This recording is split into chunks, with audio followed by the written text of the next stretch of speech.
네, 반갑습니다. 여러분들 잘 계시죠?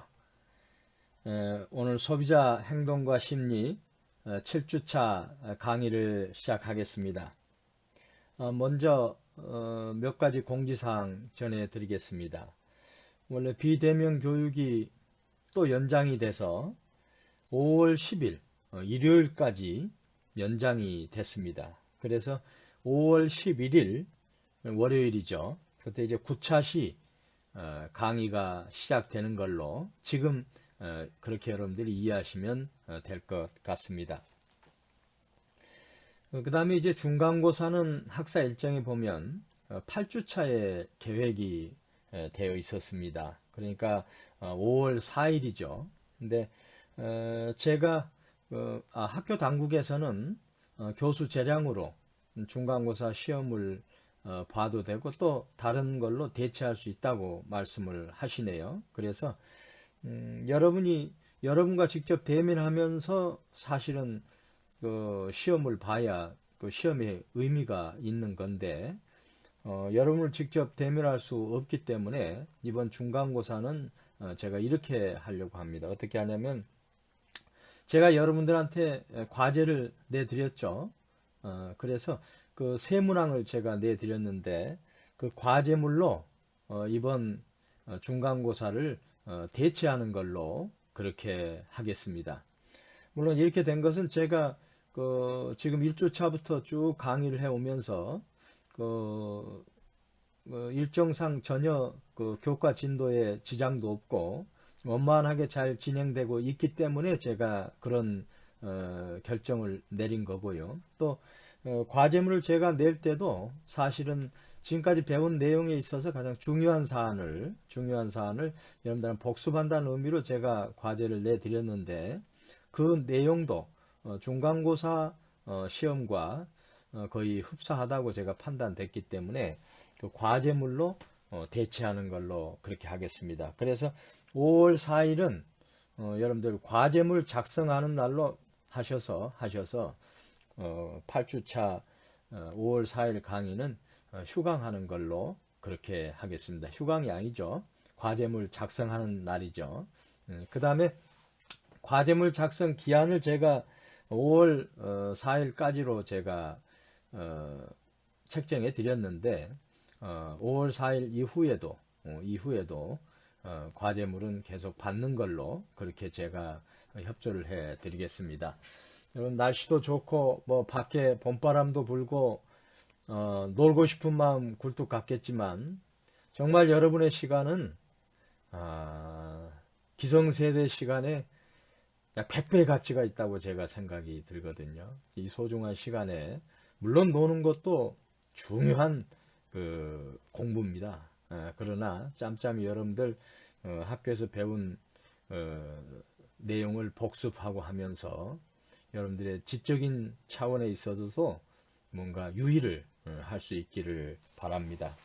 다시 한번 말씀드리면 5월 10날까지는 비대면 교육이어서 5월 11일 날 대면 교육이 시작될 거라는 거 말씀드리고 또 중간고사는 8주차인데 제가 미리 내드렸던 과제물로 중간고사를 대체한다고 말씀을 드렸고요. 그래서 5월 4일은 휴강입니다. 제가 동영상 강의를 올리지 않겠습니다. 만약 여러분들께서 동영상 강의 올려줬으면 좋겠다 하면은 제가 또 올려드릴 용의가 있습니다. 제 이메일이나 그 다음에 카톡이나 아니면 제 문자로 여러분들 보내주시면 충분히 고려하겠습니다. 그 다음에 이제 중간고사가 끝나면 이제 9차수부터 시작되는데 우리 소비자 행동과 심리에 있어서 오늘 강의를 하게 된 이제 개성과 라이프 스타일이 이게 이제 제가 공부하는 소비자 행동의 내적 영향 요인의 마지막입니다. 제일 중요하다고 제가 말씀드렸죠. 심리학적인 요소가 많지만 소비자 행동에 있어서 무의식 속에 발생하고 있는 이런 그 내면의 인지적인 상황 변화 이런 것 자체가 사실은 굉장히 중요한 분야입니다. 그래서 오늘까지 하게 되면 가장 핵심되는 부분을 다 여러분들한테 함께 공부를 했다고 보고 여러분들이 그 기간 동안 이걸 복습하고 해서 다음 이제 또 9차수 강의 시작할 때 그런 배경하에서 또 공부를 해야 이해의 폭이 넓어질 수 있거든요. 참고하시기 바랍니다. 저는 이 코로나19로 인해 가지고 참 새로운 것을 많이 봤습니다. 여러분도 많은 걸 느끼죠? 근데 우리가 세상은 변한다 해가지고 변한 게 아니고요. 어느 한순간에 바뀌어버리는 겁니다. 그 이제 물리에서도 그렇잖아요, 우리가. 얼음이 얼는 농도가 0도에서 바로 얼음이 얼잖아요. 근데 0도가 되기 전까지 아주 미세한 순간까지는 물로 유지하고 있잖아요. 물로. 액체죠. 근데 이게 어느 순간에 빙점이 되면 고체로 돼버리거든요. 그래서 이게 순간적인 변화입니다.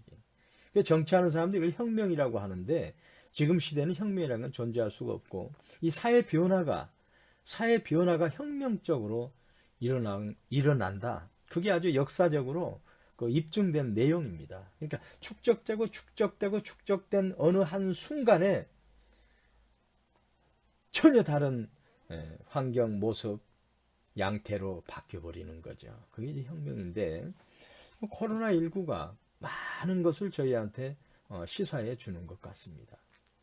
그래서 제가 이제 경영학을 한 사람으로서 한번 이게 우리 경영학 측면에서는 어떤 변화가 있을까 하는 걸 나름대로 고민을 해봤는데 첫째 이제 세계화가 이게 정말 우리가 그동안에 상상했던 것 이상으로 세계화가 확장됐다 하는 생각을 제가 해봅니다. 여러분, 코로나19가 중국에서 발언이 됐는데요. 지금 전 세계가 지금 코로나19 사태로 좀 쩔쩔매고 있지 않습니까? 그것 자체는 전 세계 국가의 인구가 서로 이동하고 교류한다는 거거든요. 이게 정말 무서운 겁니다. 그건 이제 교통 발달도 있겠고 뭐 여러 가지가 있겠습니다만은 기본적으로 이제는 세계가 원 월드가 됐다 하는 생각을 제가 코로나19를 맞이해서 굉장히 의미 있게 받아들였던 사안이고요. 아마 여러분도 그걸 느꼈을 겁니다. 그 다음에 이제 두 번째 이제 경영학 측면에서 보면은 이 공급 사슬이 그러니까 이제 제조에 있어서 아니면 서비스 이 부분 모든 부분에 있어서 공급 사슬이 이제 한 국가가 지탱하는 시대는 이제 지났다 하는 것을 우리가 알 수가 있습니다. 지금 우리 한국의 거대 기업인 현대나 삼성이나 LG가 해외 공장을 갖고 있는데 그 국가적 시책에 따라서 공장이 셧다운 됐잖아요. 내가 열고 싶어도 못 여는 겁니다. 그렇게 전 세계적으로 공장이, 사업장이, 영업소가 다 분산돼 있다. 다만 한국에 있기 때문에 한국 기업으로 우리가 생각하지만 실질적으로는 한국 기업이라고 부르기에는 한국에서 발생되는 매출이나 수익이나 그 다음에 고용자 수나 이런 거 봤을 때는 내세우기가 참 부끄러울 정도다. 왜? 전 세계에 있어서 매출이 한 7, 80%가 해외에서 발생되고요. 종업원의 80%가 해외고요. 다 그래요. 그 다음에 우리가 부품을 일관 생산 체제로 해서 우리 한국에서만 부품 만들어서 한국에서 조립하는 게 아니고요. 전 세계 제조 체인을 만들어 가지고 공급 체인을 만들어서 어떤 제품은 베트남, 인도네시아, 중국, 뭐 미국, 프랑스, 영국 할 것 없이 모든 나라에서 부품들이 다 개별적으로 만들어 가지고 그게 취합이 돼서 영국의 공장, 뭐 중국의 공장, 베트남 공장, 한국 공장으로 보내는 거거든요.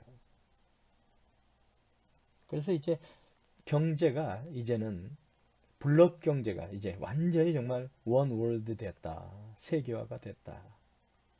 그래서 어느 한 나라가 문제가 생기면 그 여파가 다른 나라에도 급속하게 전파될 수밖에 없는 구조가 되었다. 그래서 저는 여기서 느낀 게 이제 전 세계가 이제 상생이 필요한 거다. 상생.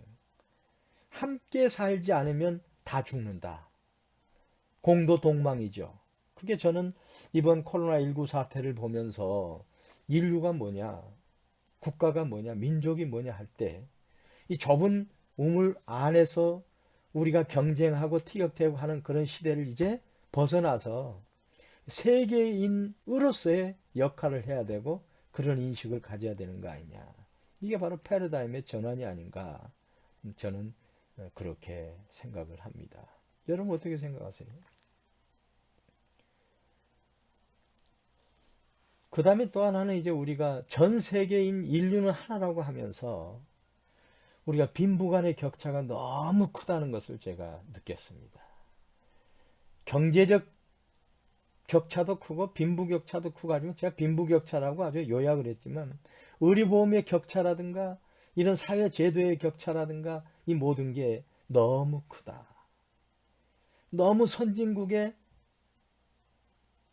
뭐랄까요? 선진국에 너무 집중돼 있다.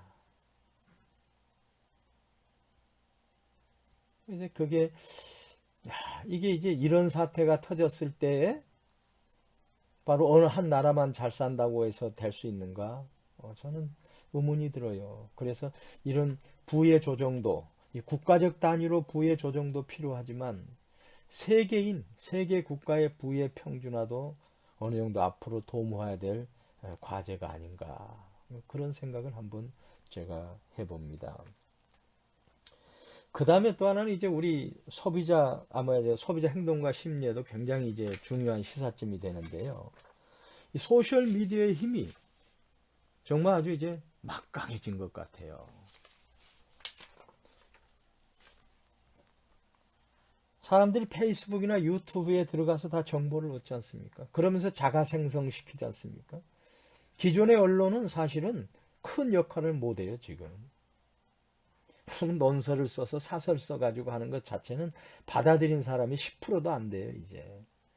다 유튜브라든가 이런 데 가서 자기가 정보를 다 취합을 해가지고 거기서 자기 가치관, 신념, 주관을 가지고 자기가 결정하는 거거든요, 이제. 그런 상황에서 소셜 미디어의 역할이 굉장히 크다. 그런 생각을 제가 한번 해봤습니다. 그 다음에 이제 정치 부분에 있어서도 이게 많이 변할 것 같아요. 하나의 이슈 가지고 살고 죽고 하는 거예요, 이제. 뭐, 민주니, 독재니, 뭐, 이런 것은 이제 공산, 이런 건 이제 의미가 없는 거예요, 이게. 이제는 이번 코로나19 사태로 해서 국리민복, 국민을 어떻게 편안하게 하고 국민을 안전하게 할까 하는 게 이제 유일한 슬로건이 되고 모토가 되는 거예요, 이게. 봉쇄사회가, 공산사회가 생존할 수 있겠어요? 전 세계의 정보 흐름이 전기처럼 급속하게 변하는데 이미 그런 사상적인 그 논쟁은 이제 끝난 거죠. 이념 논쟁은 끝난 거죠, 이제. 어떻게 국민을 편안하게 하는가? 그거예요, 이제. 그 다음에 어떻게 국민을 안전하게 지키는가? 그거예요. 다른 게 없어요. 그래서 그런 변화들이 이 코로나19를 통해서 우리 의식 속에 알게 모르게 침투해서 뭔가 스스로를 이제 돌아보는 그런 상황을 지금 우리가 맞이하고 있다 하는 생각을 제가 해봤습니다. 그 다음에 우리 소비자 행동의 미래는 어떻게 갈까요? 지금 뭐 책에서 제가 내적 심리 다 말씀드리고 저 했는데 굉장히 중요하죠. 그게 가장 기본이 돼야 되겠죠.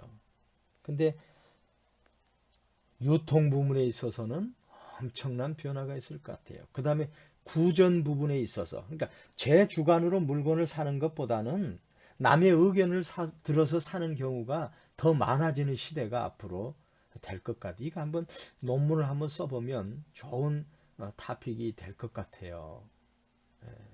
많이 바뀌고 있는 것 같습니다. 제가 일전에 신문 보니까 동학개미운동 여러분 들어보셨죠? 뭐냐면 이제 지금 위기 상황에서 항상 위기라고 하는 것은 극복이 된다는 전제입니다. 그 다음에 위기 상황이 극복이 되면 더 좋은 환경이 조성된다는 거거든요. 그게 역사가 그렇게 다 보여주고 있어요. 그래서 이제 한국의 대표적인 기업들의 주식값이 떨어지니까 그걸 개미들이 다 산 거예요. 그 방어를 한 겁니다. 우리 국내 주식만 산 게 아니고요. 우리 한국의 동학도들이 미국의 애플이라든가 그 다음에 마이크로소프트라든가 구글이라든가 아마존 이런 그 선도하는 IT 기업 주식들을 몇 조씩 샀어요. 근데 한국 사람이 용감한 게 자기 돈으로 산 게 아니고 자기 돈도 들어있습니다만은 신용으로 원래 주식은 신용을 해주거든요. 한 3배 정도. 그러니까 신용으로 그걸 사는 거예요. 근데 만약 거기서 한 75%가 3배라면 75%가 정도가 가격이 떨어지면 강제 매매를 해버려요. 증권회사에서. 그 정도로 무서운 거거든요. 빚이란 게. 근데 그렇게 사요. 내가 그때 신문 보니까 뭐랄까요.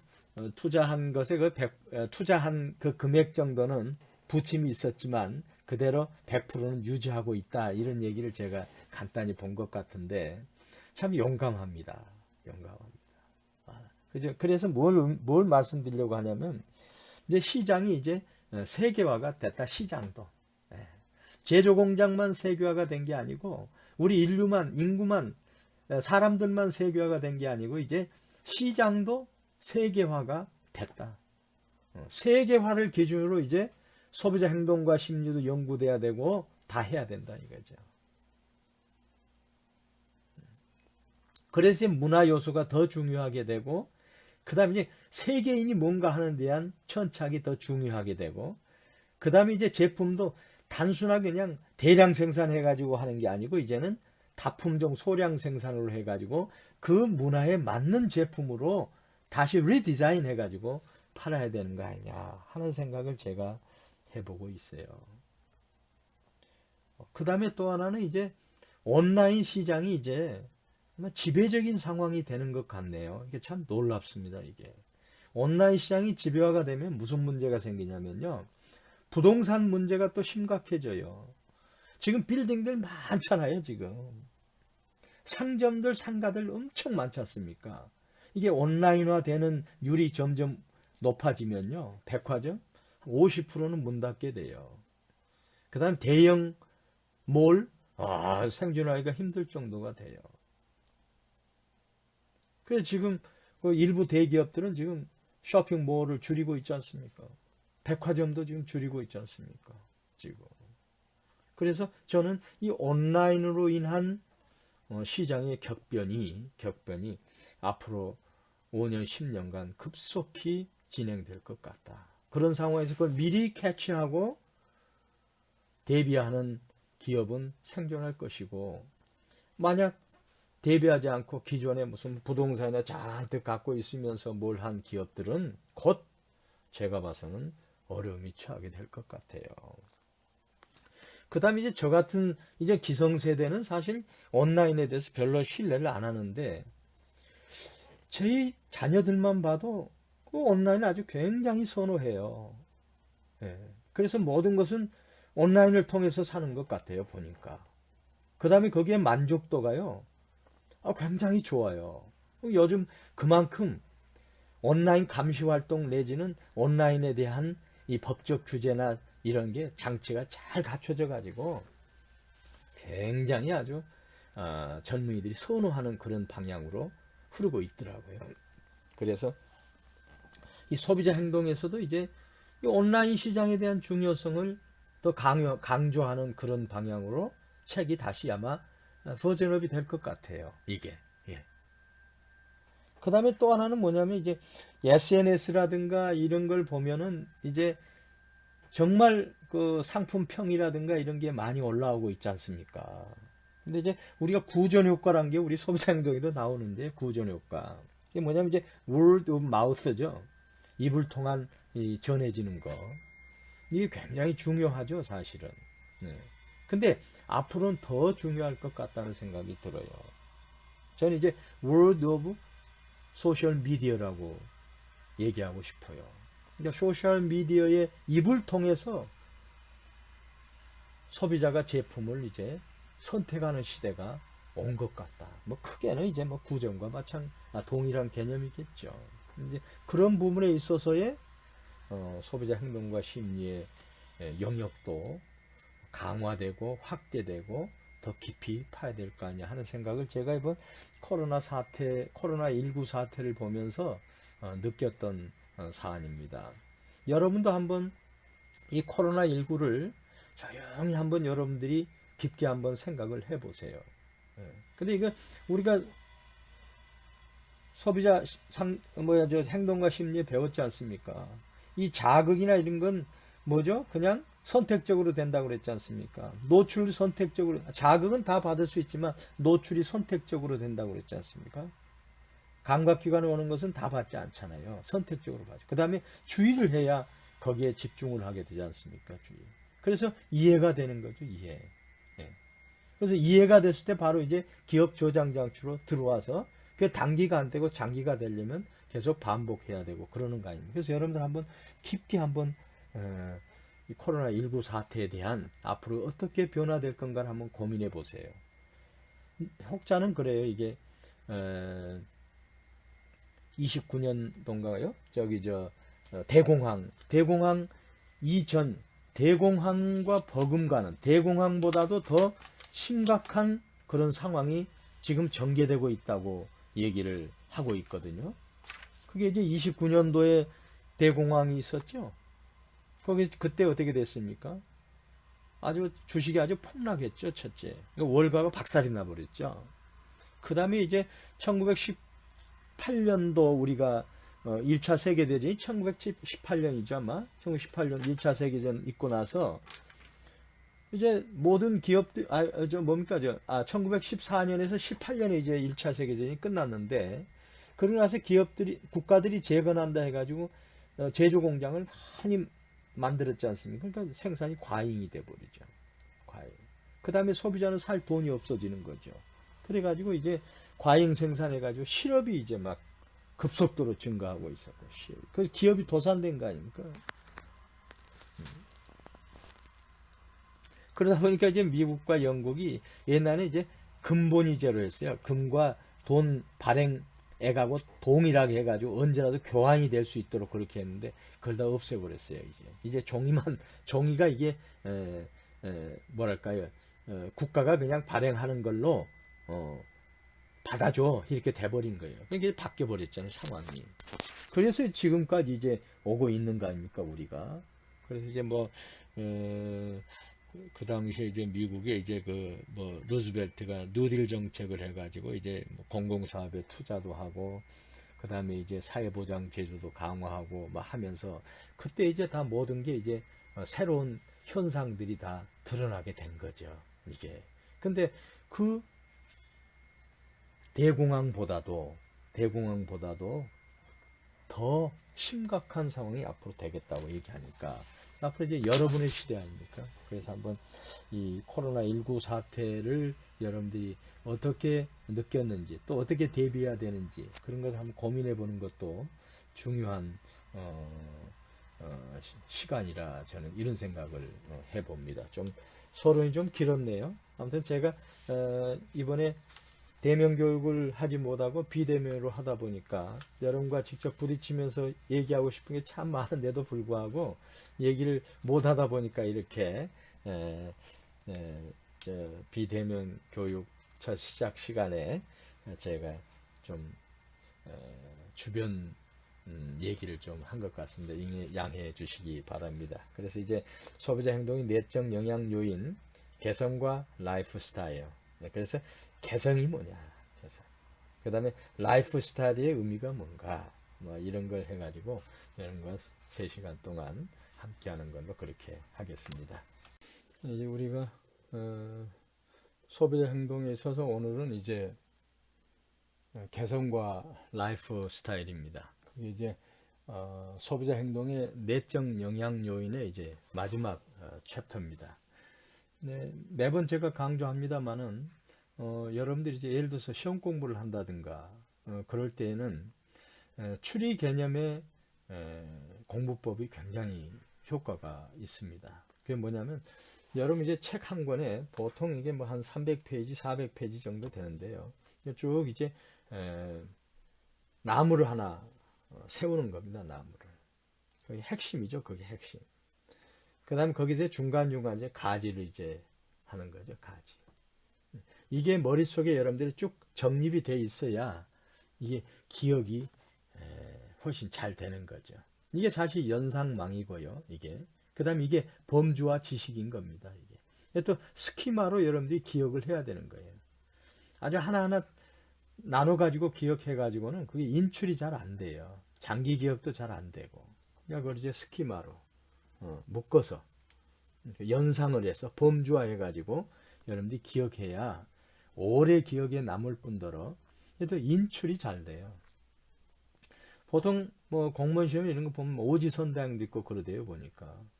그러려면 답에 이제 세 문항은 아주 충분히 아닌 것 같은데 두 개가 왔다 갔다 해가지고 틀리잖아요. 그게 인출이 잘 안 돼서 그런 거거든요. 그래서 그러려면 이제 추리 개념에 우리가 저장 방식을 활용하는 게 굉장히 유용하다 하는 것을 제가 팁으로 말씀을 드립니다. 이 소비자 행동과 심리도 마찬가지예요. 그냥 나무만 쭉쭉 보고 하는 게 아니고 전체 숲 속에서 여러분들이 추리로 뼈대를 하나 딱 세워놓고 거기 이제 가지를 이제 쳐 나가는 거죠. 가지를. 그래서 거기에 불필요한 건 또 없애버리고 해가 하면은 여러분이 딱 이제 소비자 행동과 심리에 대한 하나의 나무가 형성이 되는 겁니다. 이게. 그렇게 되면 이게 쉽게 안 없어지거든요. 망각이 안 되거든요. 그럼 여러분들이 이제 한 학기 배운 중요한 자산이 하나 딱 축적이 되는 거죠. 그걸 가끔 여러분들이 이제 책을 보면서 복습을 하게 되면 장기 저장으로 오래 기억에 남게 되는 거죠. 그래서 제가 이제 강의 리뷰를 강의 시작 전에 항상 말씀드린 게 그겁니다. 여러분들 제가 한 10번만 강조하면 여러분들이 이미 다 뼈대는 다 이해하게 되잖아요. 그럼 뭐 다른 어려운 게 뭐 있어요, 사실. 그 안에 들어가서 소소한 거 보면 되는 거죠. 어려움이 없어요. 그 다음에 큰 틀을 우리가 이해하게 되면 거의 80%는 마스터했다고 봐도 되는 거거든요.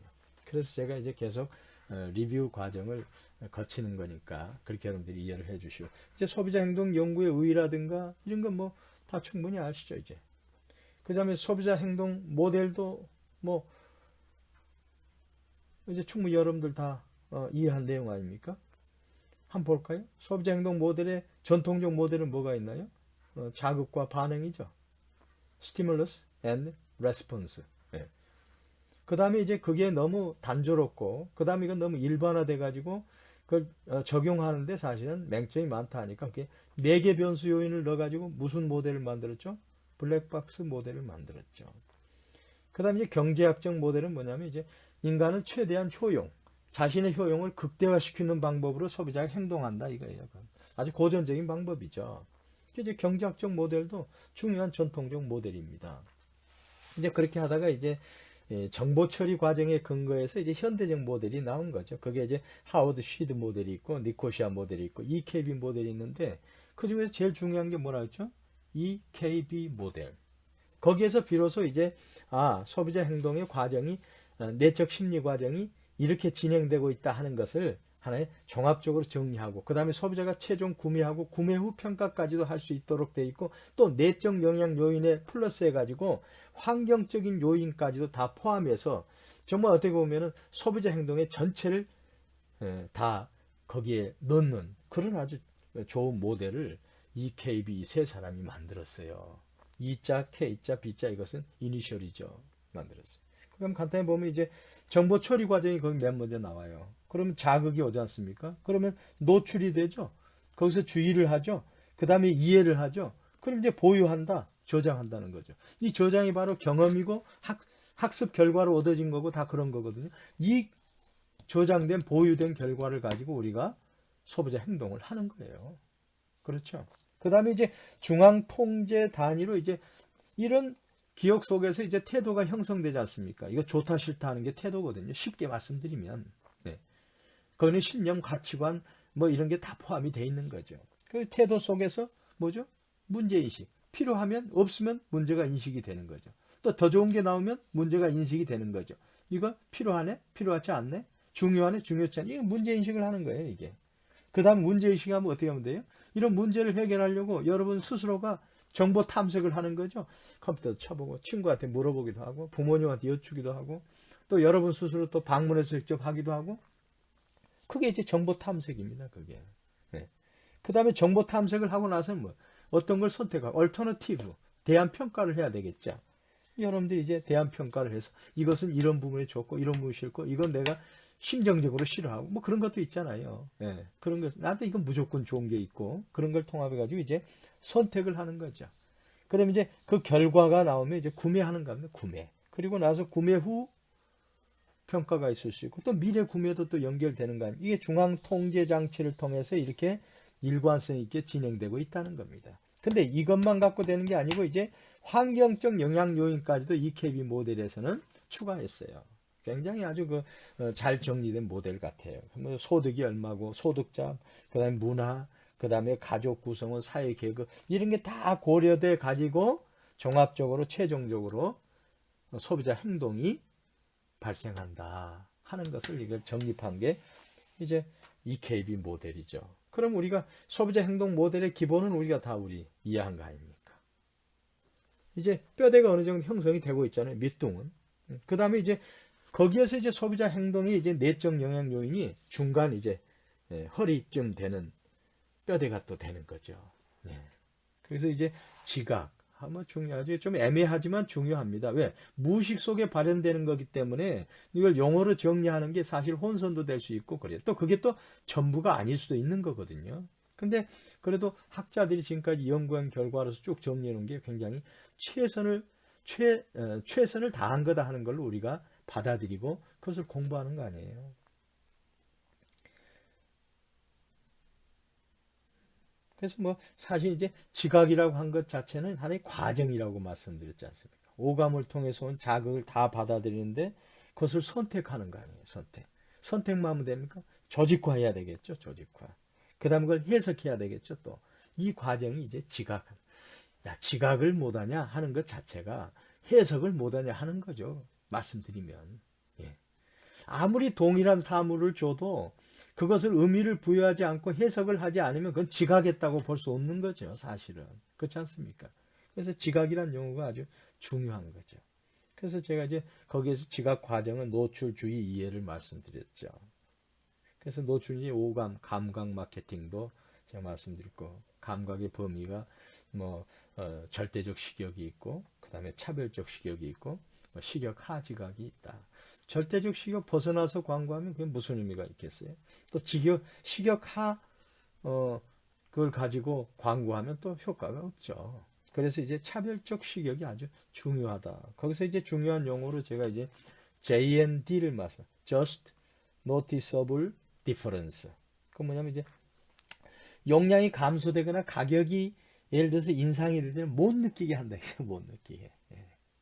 그 다음에 이제 용량을 증가시키거나 예를 들어서 그 가격을 할인하거나 그럴 때는 느끼게 해야 된다 이거죠. 그걸 못 느껴버리면 가격 할인 효과가 하나도 없는 거죠. 그래서 just noticeable difference. 제가 이제 흥미스러운 거 하나 말씀드리면 이 잡이라고 있죠. 잡. 잠깐 생각이 나네요. 잡이 이게 J-O-B 아닙니까? 이게 그 이를 잡이라고 하는데 이것을 어떻게 해석하냐면 just 딱 맞춰서 그 다음에 이제 오가 뭐냐면 이제 out broke 그러니까 이제 완전 이제 파산 직전 그죠 broke 그 다음에 이제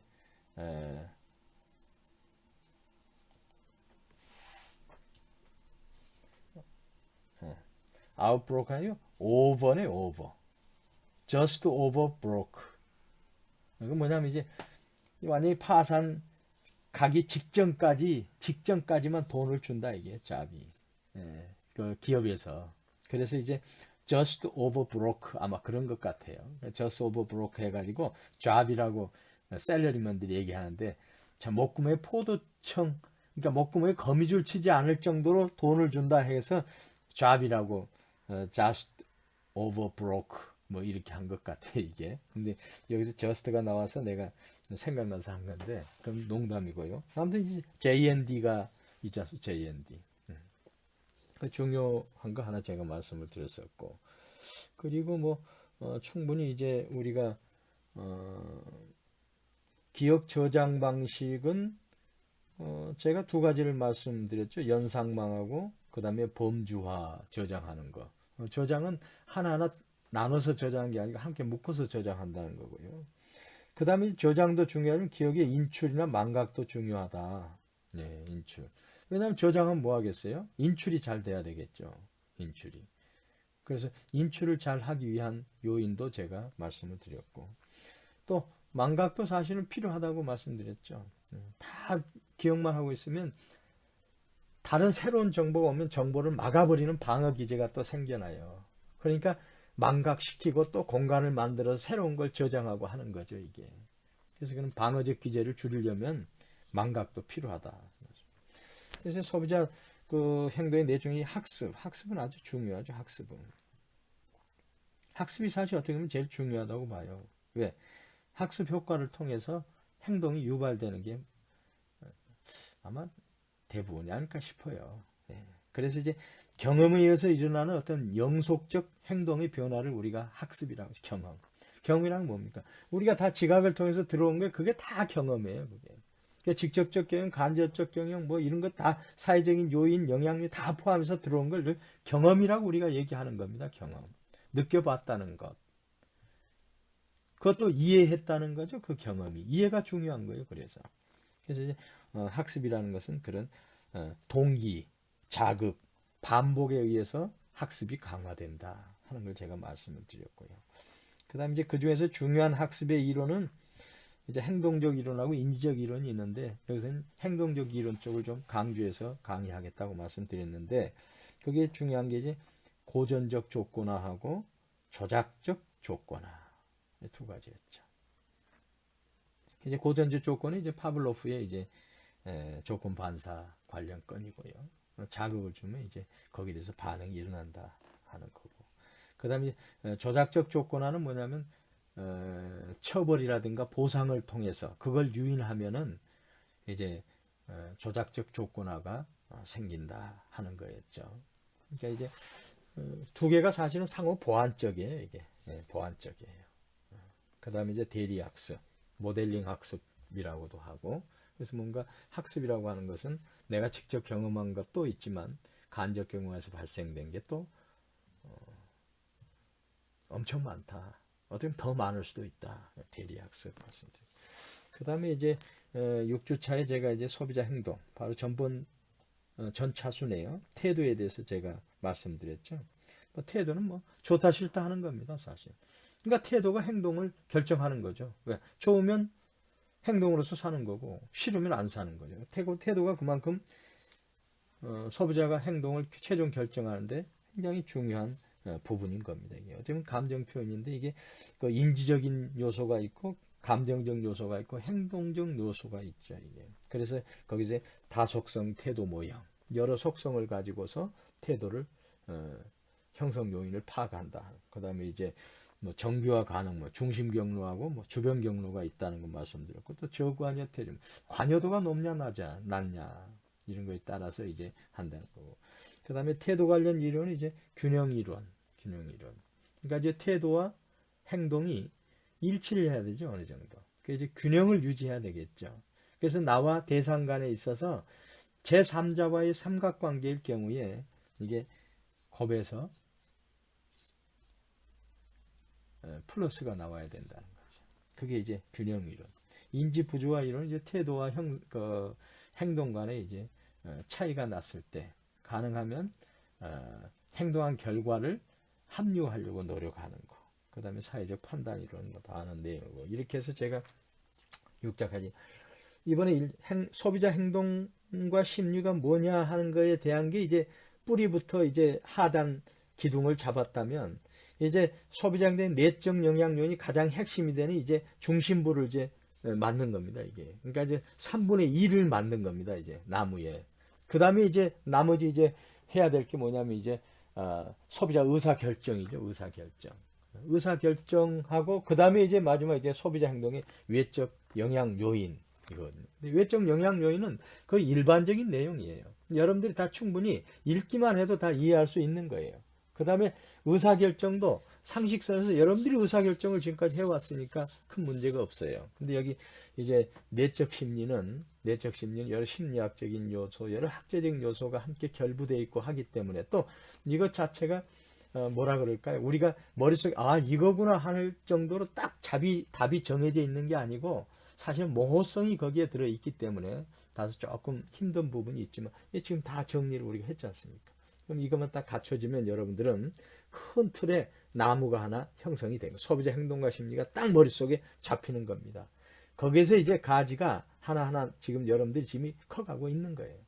여러분이 한 학기를 끝나면 여러분 스스로가 소비자 행동에 이런 나무를 내가 구축했다 하는 자부심을 여러분들이 갖게 되는 거죠. 공부란 그런 것 같아요. 그러면 여러분 전공이 심화되는 거죠. 그래서 여러분들이 이제 예를 들어서 공부를 더 하겠다 그러면 이렇게 배운 나무를 딱 판단해 가지고 내가 이 나무를 더 깊게 파야 되겠다. 더 키워야 되겠다 할 때는 이제 여러분이 대학원에 가서 그 부분에 대해서 직접 좀 논문도 쓰고 하면서 그걸 확장시키는 거죠. 그 다음에 이렇게 배운 지식이 여러분 직장 가면요 굉장히 필요해요. 여러분이 마케팅을 하게 되면 이런 게 다 기본적으로 여러분들이 습득하고 있어야 돼요. 특히 경영학과 졸업한 우리 학생들은 이 정도 지식은 기본적인 건 가지고 있어요. 깊은 걸 원치 않습니다. 직장은 깊이 있는 걸 원치 않아요. 그렇게 고민할 시간에 밖으로 뛰는 게 나아요. 그런 건 다 이미 학자들이 다 만들어주고 이미 다 폐포로 돼 있어요. 그렇지 않습니까? 그러나 나무를 모르고서는 그런 자료를 쓰려고 해도 어디가 있는지 모르지 않습니까? 그래서 중요하다 하는 걸 제가 말씀을 드립니다. 개성과 라이프 스타일에 이제 앞에 보니까 사례 해가지고 하나 나와 있는데 현대카드 관련 내용이네요. 우리가 한번 읽어보면서 이게 라이프 스타일하고 어떤 관계가 있고 개성이 어떤 영향이 있는지 한번 우리가 한번 생각해보는 시간을 한번 갖죠. 제가 한번 읽어볼게요. 현대카드의 이미지는 톡톡 튄다. 젊고 세련됐다. 하지만 이런 이미지가 하루아침에 만들어진 건 아니다. 독창적인 광고와 문화 마케팅을 통해서 10년 넘게 브랜드 이미지를 일관되게 갖고 온 결과다. 정부회장 정태영 씨를 얘기한 것 같아요. 정종 회장님이 직계 사위죠, 이분이. 같은 정씨지만 사위입니다, 사위. 현대카드가 2005년 9월 마리아 샤라포바와 비너스 윌리엄스의 슈퍼매치를 주관할 때만 해도 카드사가 왜 저런 걸 하는지 모르겠다는 반응이 많았다. 그러나 슈퍼매치 전 좌석이 매진되면서 현대카드는 새롭게 조명을 받았다. 2007년부터 시작된 슈퍼 콘서트는 현대카드의 전성기를 열어젖혔다. 일디보부터 비욘세, 빌리 조엘, 스티비 원더, 그 다음에 스팅, 레이디 가가, 에미넴, 폴 맥카트니가 현대카드를 통해 한국을 찾았다. 매년 수만 명의 현대카드 사용자가 모여 열광하는 현장이 만들어진 것이다. 슈퍼 콘서트 초기만 해도 현대카드의 콘서트가 인기를 끌고 있는 것은 인정한다. 그러나 돈이 되지는 않을 것이라는 평이 많았다. 이는 사실이다. 슈퍼 콘서트 자체는 수익을 내지 못한다.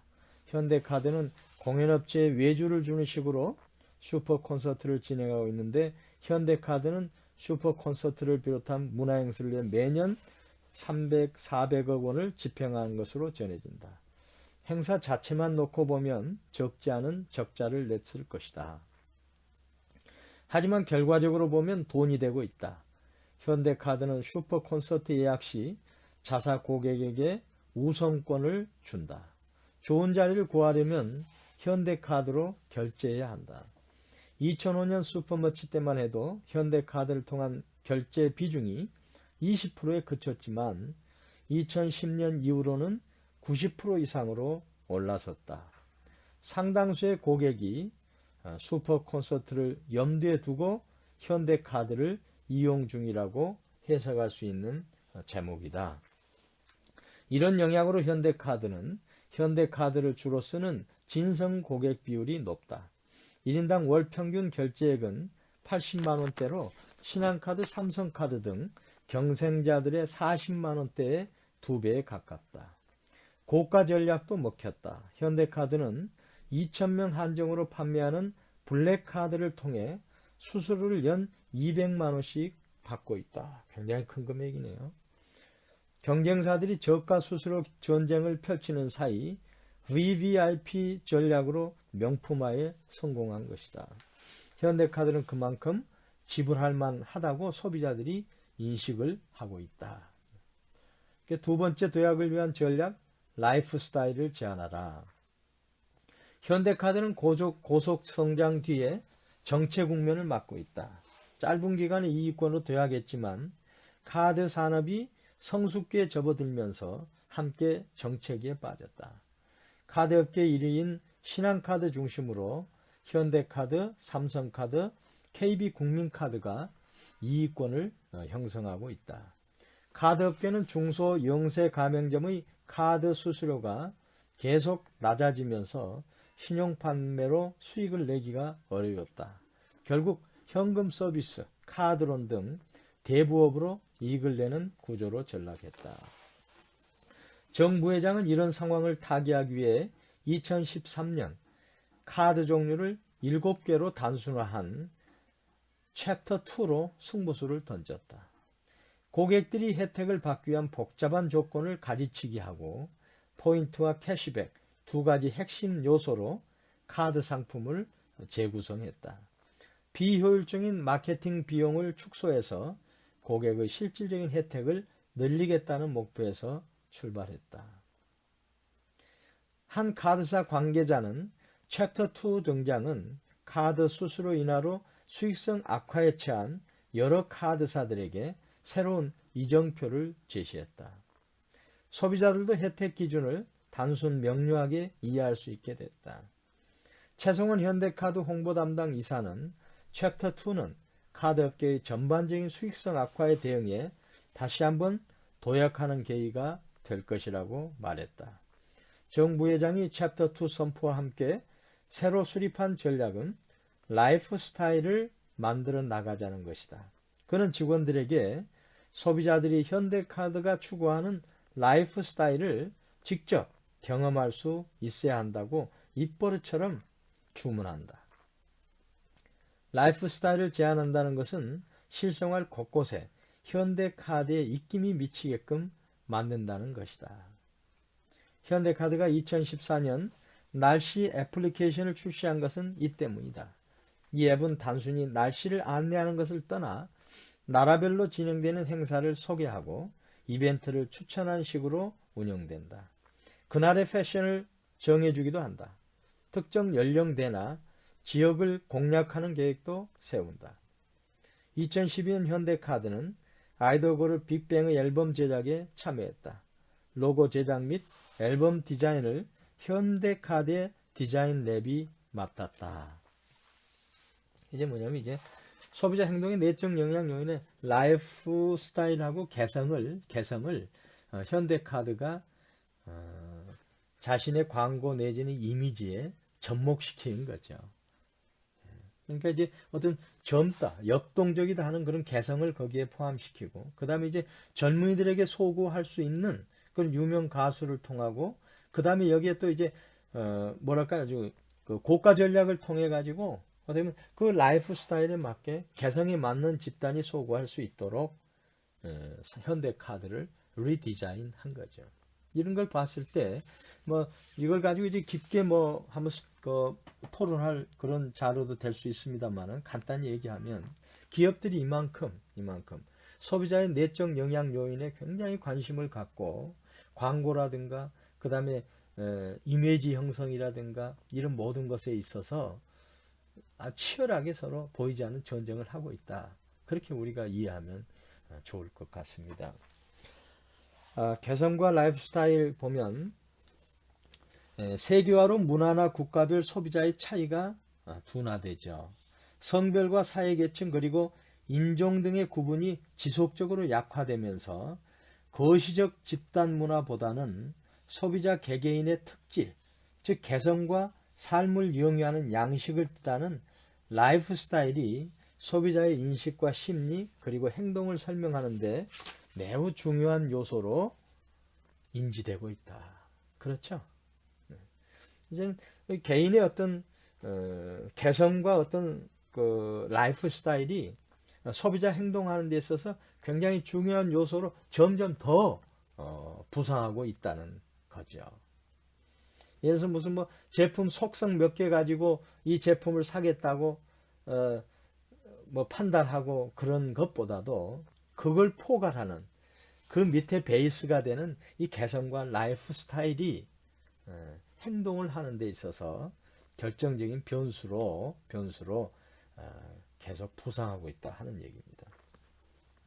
특히 인터넷 거래의 급속한 발전으로 잠재적인 글로벌 소비자를 대상으로 제품과 서비스를 개발하는 기업들에게 소비자 개성과 라이프 스타일과 같이 소비자 태도와 행동을 설명할 수 있는 미시적 특질의 중요성은 더욱 커지고 있다. 그래서 본 장에서는 대표적인 사이코그래픽스 변수인 개성과 라이프 스타일 변수의 개념 특성 그리고 주요한 관련 이론 및 소비자 행동에 미치는 영향을 살펴보고자 한다. 개성의 개념, 개성. 이 세상에 똑같은 사람은 없다 그러죠. 외모가 서로 다른 것만큼 생각하고 행동하는 것도 모두 다른 겁니다. 저마다 입고 다니는 의복이 다르죠. 사용하는 상품이 다르죠. 또 좋아하고 싫어하는 것도 다 다릅니다. 이런 사람마다 그들이 각각 개성을 갖고 있다고 우리가 얘기하는 거죠. 그래서 개성은 퍼스널리티입니다. 개성이란 환경적 상황에 대응하여 일관되게 반응하는 개인의 내적 속성으로서 개인의 기본적이고 일반적인 행동 양식을 결정하는 주요 동인으로 정의된다. 따라서 개성은 사람들의 행동에 반영되어 그 특성이 쉽게 외적으로 표출되는 특징이 있습니다. 이를테면 내향적인 성격의 소유자는 외향적인 성격의 소유자와 달리 많은 사람들이 모인 곳에는 잘 말을 하지 않으려고 합니다. 그 다음에 점잖은 색상이나 디자인의 옷을 즐겨 입는 등 내성적인 사람은 그런 행동을 하려고 합니다. 그래서 물론 상황적 요인들이 우리의 일관된 행동에 영향을 줄 수 있지만 다양한 행동의 기저에서 개성은 우리의 행동에 큰 영향을 주고 있다. 우리가 이렇게 볼 수 있습니다.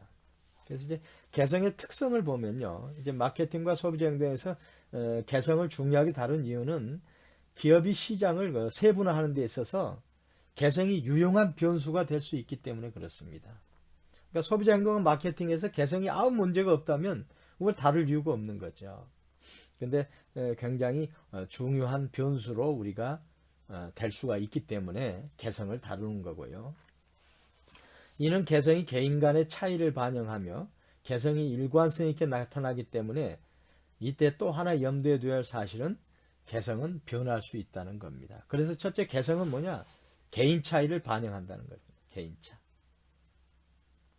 형제 간에도 다른다. 쌍둥이도 다르다는 얘기가 있잖아요. 그러니까 개성은 개인 차를 반영해요. 개인이 다 다르다 이런 겁니다.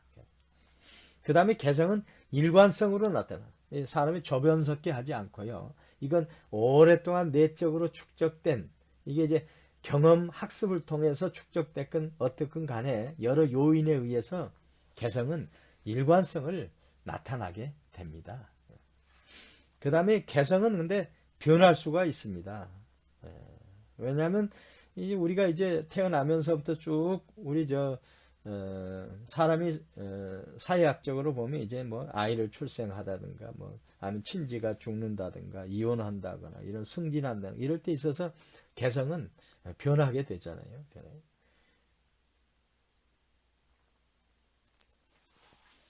그리고 개인의 개성은 갑작스러운 사건뿐만 아니라 점차적인 성장 과정에서도 변할 수 있다는 특성을 지니고 있다.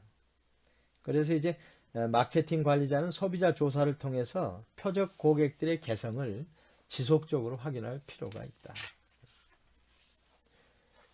그래서 이제 개성은 우리가 굉장히 중요한 개념으로 이 마케팅하고 소비자 행동에서 보고 있는 이유를 여러분들 아시죠? 개성이 어떻게 보면 행동에 있어서 소비자 행동에 있어서 아주 유용한 변수가 되기 때문입니다.